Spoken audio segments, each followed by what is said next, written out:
Raider families. I'm here with my son Dominic. Hi. He's 13 years old. He's also an 8th grader in Poway Unified, not at Black Mountain, but he's still one of ours in Poway. And earlier this week, I reached out to you and wrote you an email and gave you some suggestions of how you could carry on a conversation with your family about some of the issues that have been going on. So I thought that Dominic and I would go through that conversation just as a model to try to help families if they want to have these type of conversations with their students at home. So thank you, Dominic. So unfortunately last week there was a tragedy in the United States. Yeah. And there was a shooting at a synagogue. Do you know what a synagogue is? It's like a church, kind of, right? Yeah, it's a Jewish temple of worship. Yeah. And so people went there. A man came in and he said something. Do you know what he said? Mm-mm. So he said all Jews need to die. Yeah. And then he opened fire upon the people there. 11 people were killed, more were injured, and it was a great tragedy in Pittsburg. Yeah. This is an example of anti-Semitism. Do you know what that means? No, I don't.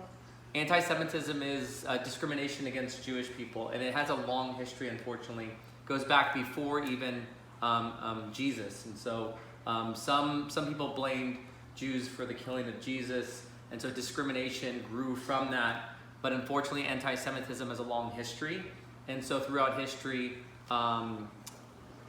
Jews have been blamed for some other things that have happened unfairly. And so unfortunately, anti-Semitism is something that still exists today, and this is an example of anti-Semitism. It's also an example of hateful speech. Have you seen examples of hateful speech in your life? A few, yeah. Yeah, so what might be an example of that?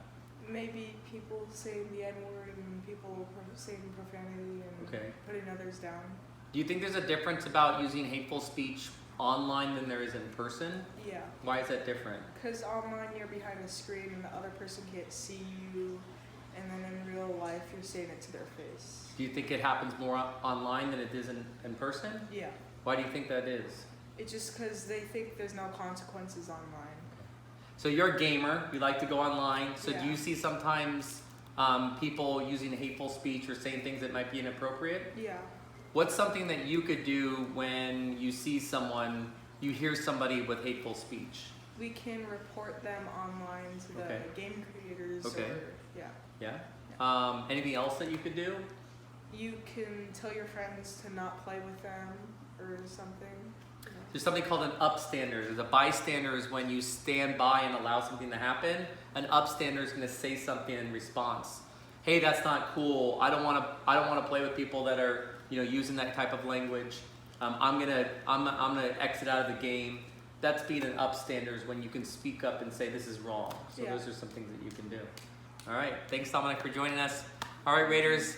If you choose to have these conversations, I wish you luck. You can refer back to my earlier email for some of those questions. Thank you.